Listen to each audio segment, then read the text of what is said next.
Reflection of light from spherical mirrors। Students, आज मैं एक इम्पॉर्टेंट टॉपिक आपको पढ़ाने जा रहा हूं और मैं इसकी शुरुआत बिल्कुल बिगिनिंग से करूंगा, सेकेंडरी लेवल से, और वन बाय वन मैं इसे आपको सीनियर सेकेंडरी लेवल और आगे कॉम्पिटिटिव लेवल तक पढ़ाऊंगा। आज के लेक्चर वीडियो में जो कंटेंट्स हैं उन्हें आप देख लीजिए। स्फेरिकल मिरर्स की डिटेल्स मैं आपको दूंगा, स्फेरिकल मिरर्स के बारे में मैं डिटेल में आपको बताऊंगा। Then types of spherical mirrors and last में definitions related to the spherical mirror. चलिए शुरुआत करते हैं। स्फेरिकल मिरर्स को बनाने के लिए ग्लास का एक हॉलो स्फीयर लिया जाता है, जैसा कि आप देख सकते हैं। इसके बाद इसमें से मिरर्स को काट लिया जाता है, इसके छोटे से पोर्शन को काट लिया जाता है। मैं आपको दिखा भी रहा हूं, ये देखिए मैंने कट का निशान दिखाया है आपको। और जो राइट हैंड में छोटा सा पोर्शन है स्फीयर का, इसे सेपरेट कर लिया जाता है।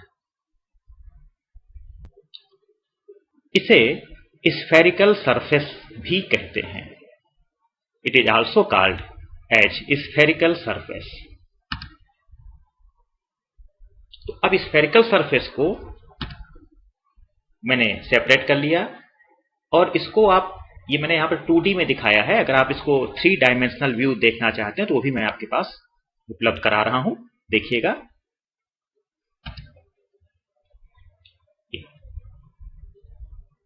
इस स्फेरिकल सरफेस को मेन स्फीयर से सेपरेट कर दिया गया। चलिए 2D व्यू में ही हम लोग अपने ज्यादातर डेरिवेशंस वगैरह में यूज करेंगे। तो फर्स्ट ऑफ ऑल एक स्फेरिकल सरफेस ली गई है और मैं आपको यह बताऊंगा कि इससे कॉनकेव मिरर को हम किस तरह से बनाएंगे।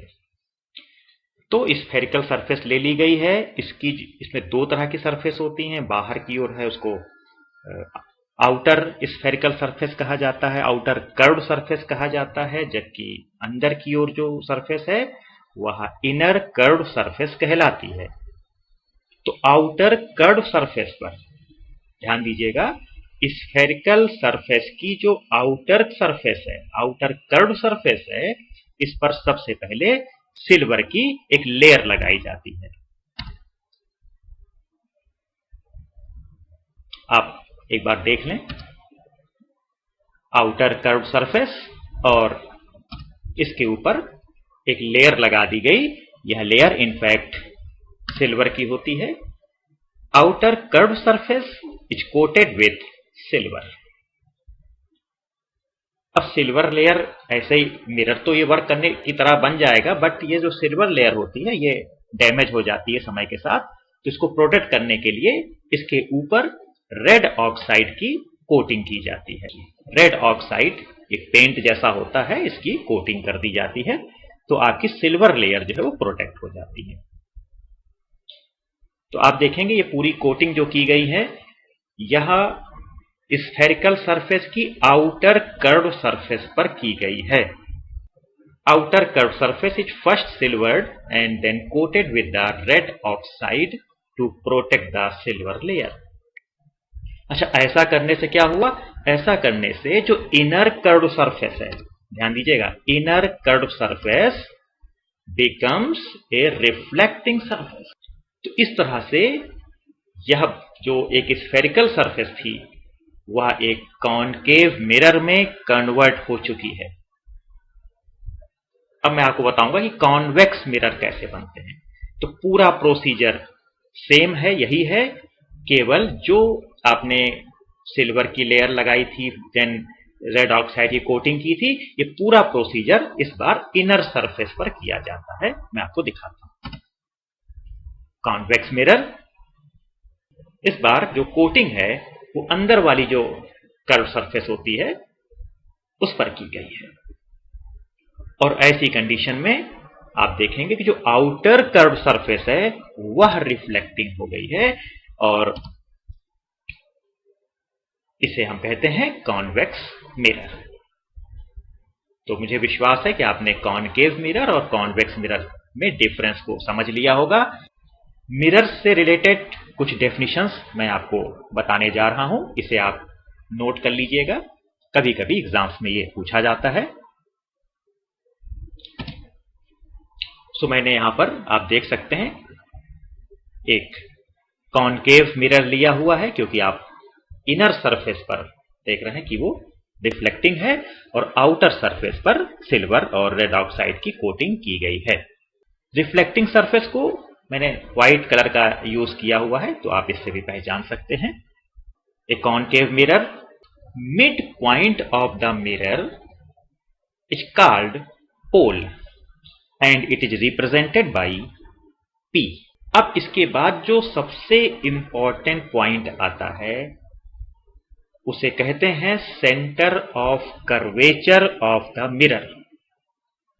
तो centre of curvature of mirror क्या है कि जब मैंने ये मिरर को बनाया था, आप देखेंगे कि इसको एक स्फीयर से काट करके अलग किया गया है।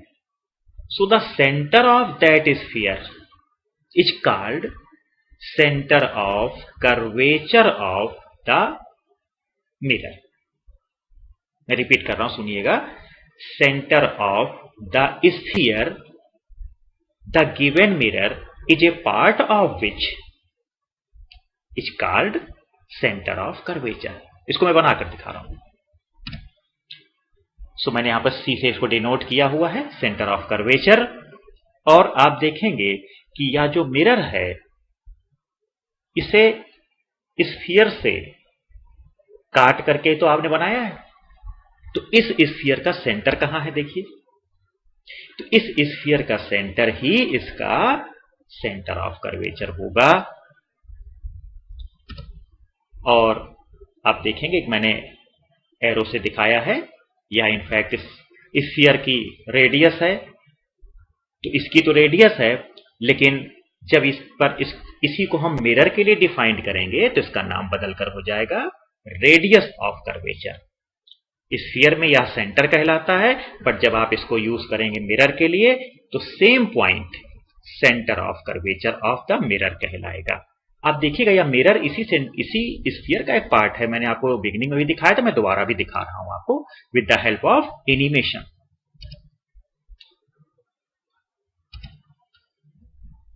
देखिए मिरर आकर के जुड़ गया है। अब आप जरा देखिए कि यह जो C है वह इस मिरर का सेंटर ऑफ कर्वेचर है, और ये जो एरो डबल हेड के एरो दिख रहा है यह कहलाता है radius of curvature of the mirror, जिसे मैं आगे डिफाइन करूंगा। तो चलिए इसको मैं मिरर को वापस उसकी जगह पे रख देता हूं। या एक बार आप और देख लीजिए, या जो गिवन मिरर है वह गिवन स्फीयर का ही एक पार्ट है। And R is called radius of curvature, इसे मैं आगे डिफाइन करूंगा। सेंटर ऑफ कर्वेचर की डेफिनेशन आप नोट कर लीजिएगा। Centre of that sphere the mirror is a part of which is called its centre of curvature, and centre of curvature is denoted by C। इसके बाद जो next definition है वह भी एक इंपॉर्टेंट डेफिनेशन मानी जाती है। Again a concave mirror, mid point of the mirror is called pole. Pole अगर कोई पूछता है तो आप इसको इस तरह से बता सकते हैं कि the mid point of the mirror is called pole. So मैं लिखवा नहीं रहा हूं, मैंने बोल दिया है, यदि आप चाहें तो इसे नोट भी कर सकते हैं। Then centre of curvature and the line joining the pole and centre of curvature. The line joining pole to the center of curvature is called principal axis of the mirror। मैं बना रहा हूं line, देखिएगा। This line is joining pole with the center of curvature। इसका नाम है ये principal axis. तो यह बिल्कुल मुख्य लाइन है, मेन लाइन होती है, और ऑब्जेक्ट्स, इमेज एंड बहुत सारे पॉइंट्स जो रिलेटेड टू मिरर्स हैं वो सब इसी पर रखे जाते हैं. So it is called principal axis.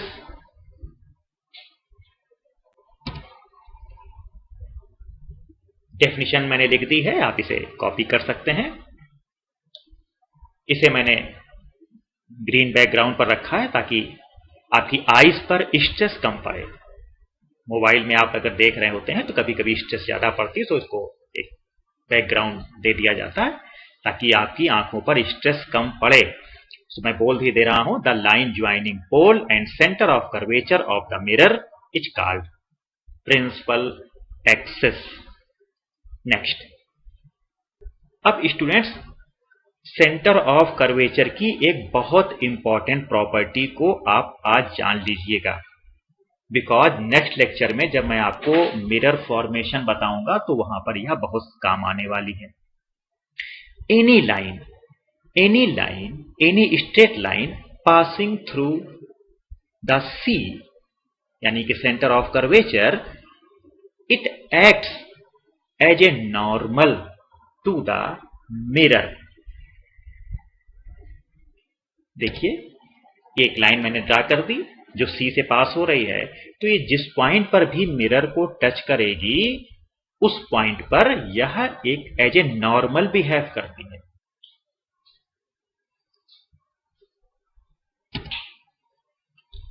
Line acts as a normal at this point.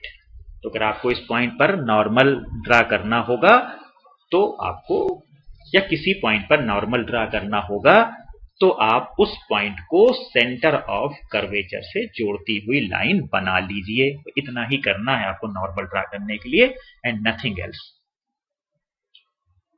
तो चूंकि ये सी से जाने वाली कोई भी लाइन, सी से पास होने वाली कोई भी लाइन मिरर के उस पॉइंट पर, जिस पॉइंट पर ये उसको टच करती है मिरर को, उस पॉइंट पर ये नॉर्मल की तरह बिहेव करती है. तो इसका मतलब ये हो गया कि अगर कोई भी रे ऑफ लाइट सी से चलेगी मिरर की ओर, तो वह उस पर नॉर्मल, उसका इंसिडेंट, वह नॉर्मली इंसिडेंट होगी. और नॉर्मली इंसिडेंट होने के कारण आपने पढ़ा भी था इसके पहले कि वह उसी पाथ को रिट्रेस करेगी. मैंने इसको लेक्चर 2 या 3 में, पार्ट 1 या पार्ट 2 में मैंने बताया था, आप इसको एक बार दोबारा से देख लीजिएगा.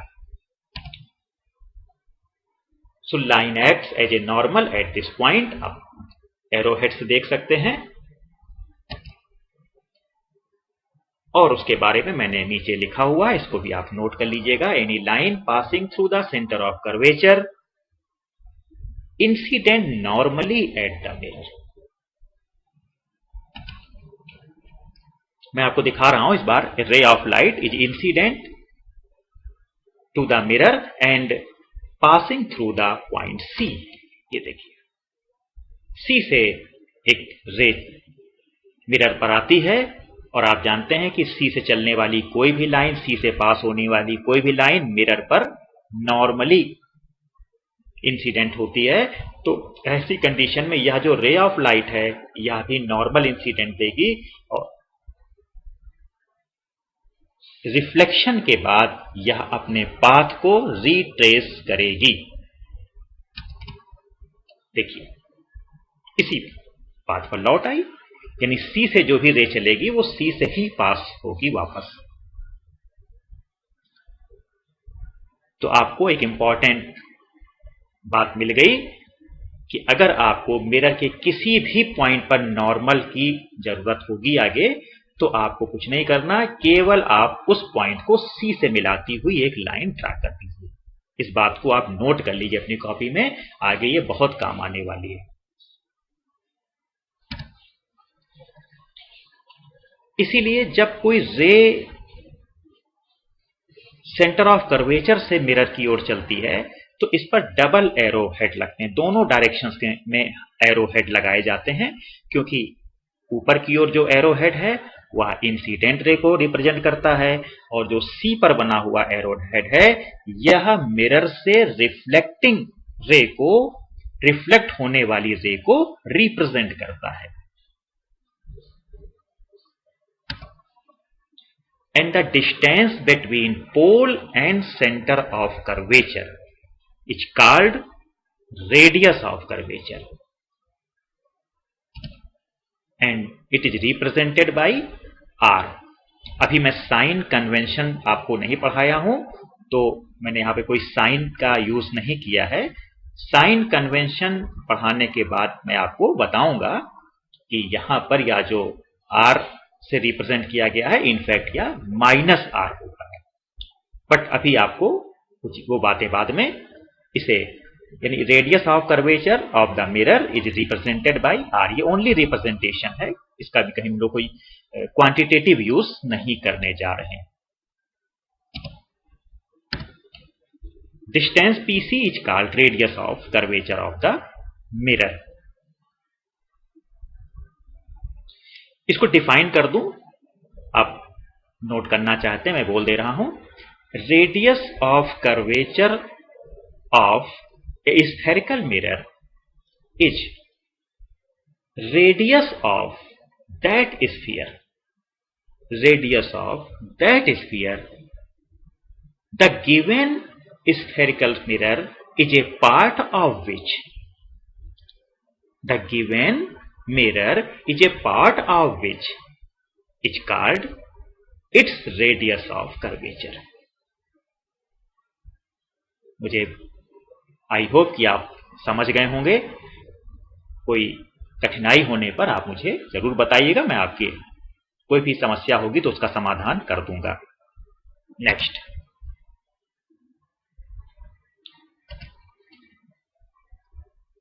अब मैं जिसे डिफाइन करने जा रहा हूं जिस पॉइंट को मैं डिफाइन करने जा रहा हूं उस पॉइंट को फोकस पॉइंट कहते हैं, और यह भी एक बहुत ही इंपॉर्टेंट पॉइंट होता है। सो आप देख रहे हैं, an incident ray to the mirror and it is parallel to the principal axis, यानी एक इंसिडेंट रे है जो प्रिंसिपल एक्सिस के पैरेलल मिरर पर आती है। अब मिरर पर जब इसका ये आ गई तो पॉइंट ऑफ इंसिडेंस आप देखिएगा, उसको मैंने n से रिप्रेजेंट किया। बहुत सावधानी से, बहुत रिलैक्स होकर के प्लीज आप इसे समझिएगा। पॉइंट ऑफ इंसिडेंस को n से रिप्रेजेंट किया है। अब रिफ्लेक्टेड रे कहां से जाएगी आपको बनाना पड़ेगा, लेकिन ऐसे थोड़े आप बना देंगे, सर्टेन रूल्स हैं। तो फर्स्ट ऑफ ऑल रूल क्या है? फर्स्ट रूल क्या है कि to draw a normal at point n, point n पर आपको एक नॉर्मल ड्रा करना है। तो हॉरिजॉन्टल लाइन हो या वर्टिकल लाइन हो तो आप नॉर्मल ड्रा कर लेते थे बड़े आराम से, लेकिन इस बार तो कर्व सरफेस है, कैसे नॉर्मल ड्रा करेंगे?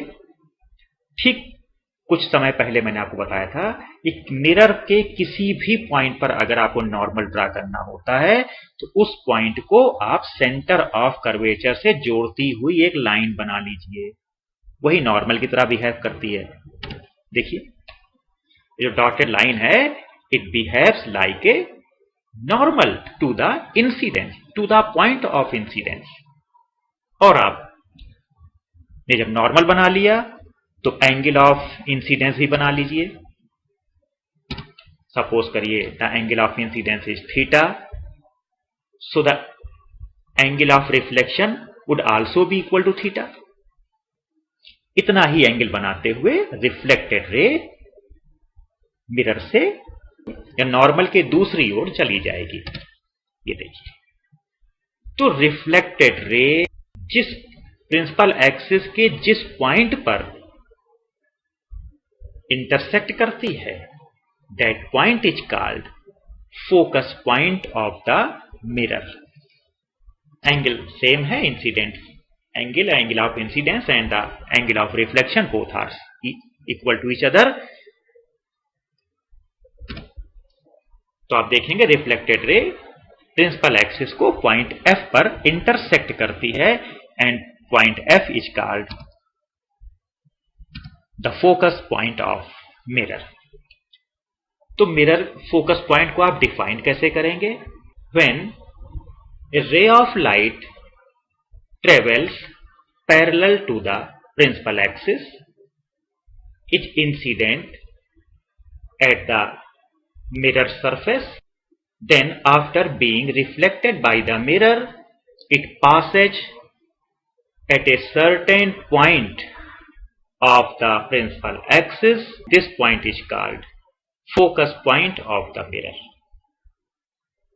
यानी कि कोई भी रे जो प्रिंसिपल एक्सिस के पैरेलल चलती हुई आती है मिरर पर, तो वह मिरर से रिफ्लेक्ट होने के बाद प्रिंसिपल एक्सिस को एक सर्टेन पॉइंट पर कट करती है और इस पॉइंट को ही हम फोकस पॉइंट कहते हैं।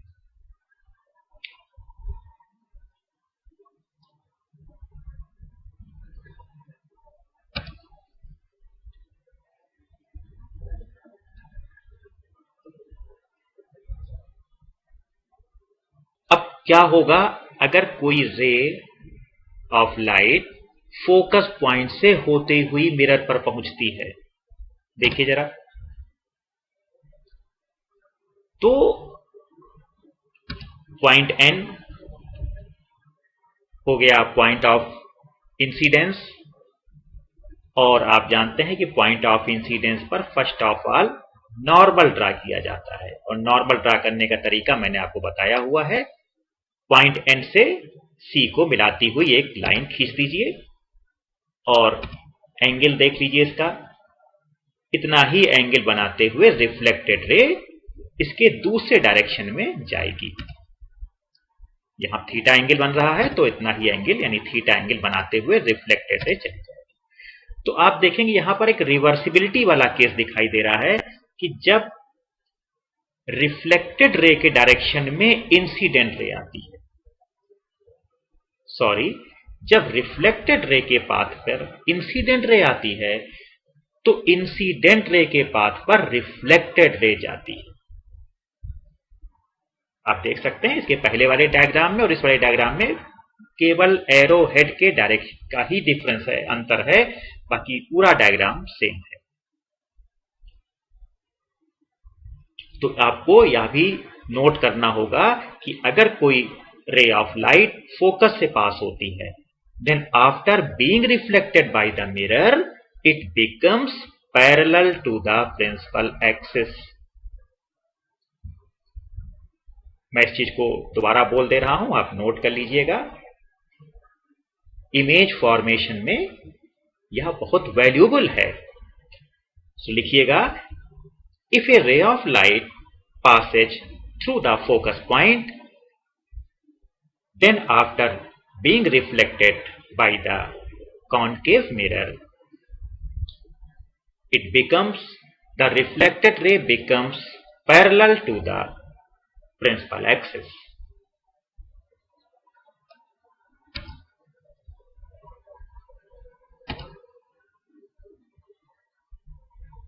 नीचे डेफिनेशन लिखी हुई है, आप इसको नोट कर सकते हैं।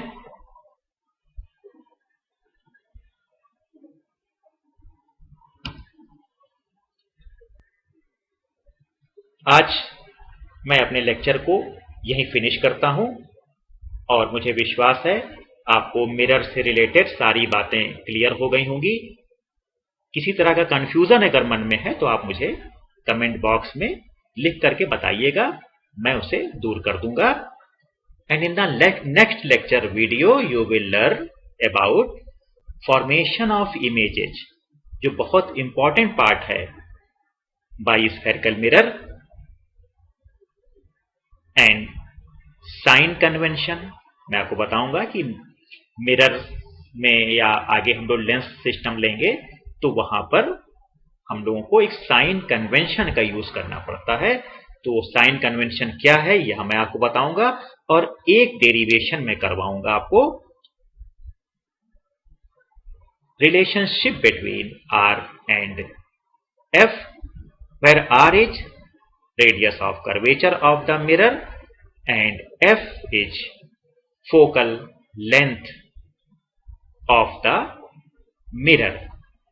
हाँ, फोकल लेंथ को मैंने डिफाइन नहीं किया है तो मैं एक बार आपको वापस ले चलता हूं, जल्दी से डिफाइन कर दूं कि the distance of focus point from the pole,